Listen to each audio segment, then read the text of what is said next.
May 20th, 1988. A 16-year-old boy walks into his bedroom, places his favorite album on a turntable, and 2 hours later, takes his own life. His parents found a note with just 6 words. "The music told me to do it." That story never happened. But why did part of you believe it could be true?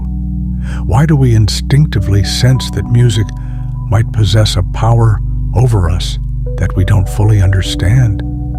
Today, we're diving into the science, spirituality, and shocking truth about what's really happening when those earbuds go in and the world fades away.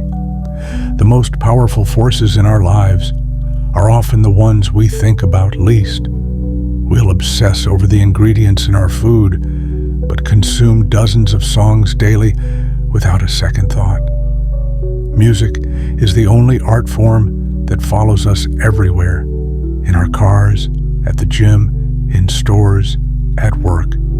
The average American consumes over 32 hours of music weekly. That's nearly a full-time job of letting someone else's words and emotions flow directly into our minds. But here's what's fascinating. While you're consciously enjoying the beat, your subconscious is processing every word, every message, every worldview being presented. And science has proven that this happens whether you're actively listening to the lyrics or not. Think back to a moment when a song triggered an intense emotional response. Maybe tears, maybe a memory so vivid you could almost touch it. That power isn't accidental, it's by design. In the 1940s, researchers discovered that music bypasses our rational thought centers and speaks directly to our emotional brain, the limbic system. This is why totalitarian regimes throughout history have either controlled or banned certain types of music. They understood what many of us forget. Music shapes thought, thought shapes belief, and belief shapes action. When King David wrote in Psalm 101 verse 3, "I will set no worthless thing before my eyes," he understood something profound about human nature. What we consume consumes us. Yet how many of us would be comfortable playing our entire music library in front of our church congregation, or our children, or Christ himself? The contradiction is stark. We claim to follow teachings that emphasize purity of heart and mind, while filling those same minds with messages that often glorify exactly what we claim to stand against. Dr. William Cooper, a neuropsychologist who studies music's effects on behavior, puts it this way: the most insidious influence isn't the music you hate, it's the music you love, because what you love, you don't question. The science behind music's influence is staggering. 1. Studies from Harvard Medical School show that lyrics are processed by the same language centers in our brain that process everyday conversation. Your brain doesn't distinguish between someone speaking words directly to you and someone singing them. 2 MRI studies reveal that music combined with words creates stronger neural pathways than either element alone. This is why you can still remember every word to songs from your teenage years. 3. Most critically, research from Cambridge University found that regular exposure to certain lyrical themes actually shifted participants' moral reasoning over time, without them realizing it was happening. But here's where it gets personal.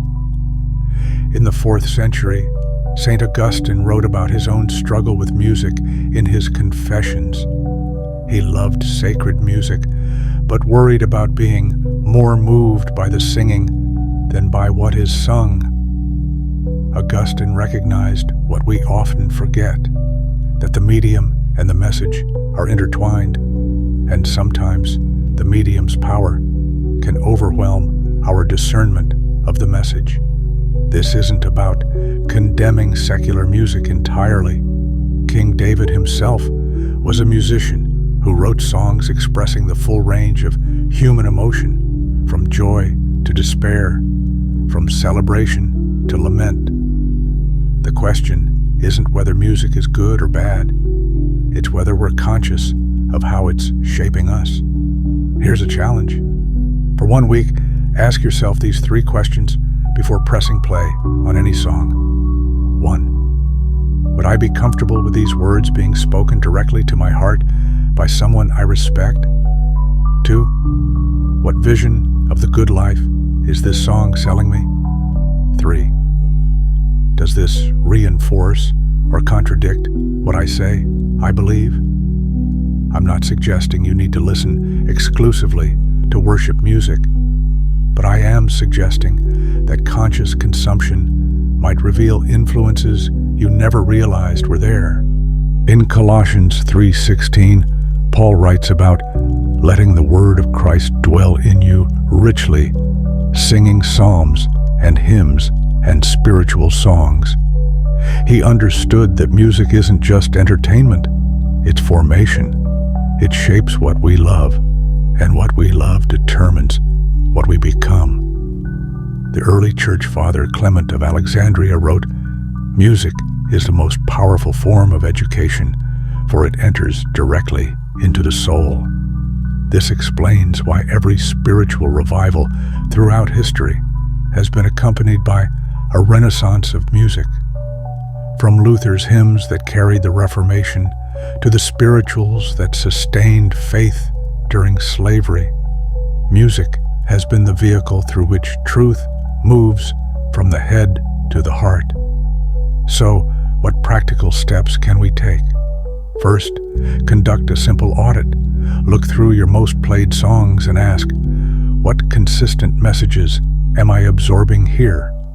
Second, practice intentional curation. Instead of letting algorithms or radio stations determine your soundtrack, actively choose music that reflects your values and aspirations. Third, and this might be the most challenging, create space for silence. Much like fasting from food reveals our dependence on it, fasting from music can reveal how much we've been using it to drown out important thoughts, questions, and even the voice of God. This isn't about creating a new legalism or condemning certain genres. It's about reclaiming music's proper role in our lives as a gift that points us toward truth, beauty, and goodness, rather than distorting our perception of them. C.S. Lewis once wrote that the most dangerous influences aren't those that assault us with arguments, but those that slip past our defenses because they come coated in something we enjoy. Music at its best doesn't control your mind. It liberates it, awakens it, and aligns it with what is true.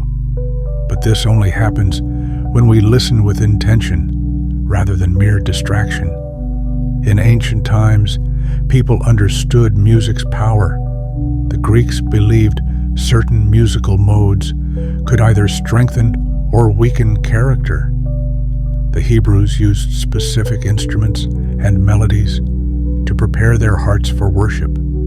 Somehow, we've forgotten what they knew.